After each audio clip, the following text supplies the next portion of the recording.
കുറച്ചും കൂടെ നല്ല ഒരു ഫീൽ ഗുഡ് മൂവീസ് അതിൽ കാണാം. പിന്നെ തിയേറ്ററിലൊക്കെ അങ്ങനെ പോയി കൊണ്ടുപോയിട്ട് കാണിക്കാൻ ഭയങ്കര ബുദ്ധിമുട്ടാണ്.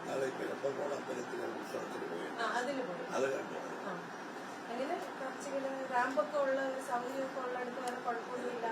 അങ്ങനെ നമ്മൾ കൊണ്ടുപോകില്ല. നമ്മളങ്ങനെ ഒന്നാമത് കൗണ്ട് ചെയ്യുന്ന ആണെങ്കിൽ ഒരു കുഴപ്പമില്ല, അസുഖം വേറെ ഒന്നും ഇല്ലല്ലോ. അങ്ങനെ ഹാപ്പി അല്ലേ?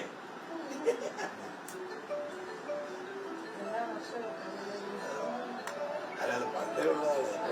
അയൽവക്കൊക്കെ അവിടെ ഇപ്പൊ പോകാറില്ലല്ലോ. അടുത്ത വിഷുവിന് നമുക്ക് കാണണം. കാണാം അല്ലേ? നിങ്ങൾ കാണൂല്ലേ? അടുത്ത വിഷുവിന് നമുക്ക് കാണാം അല്ലേ?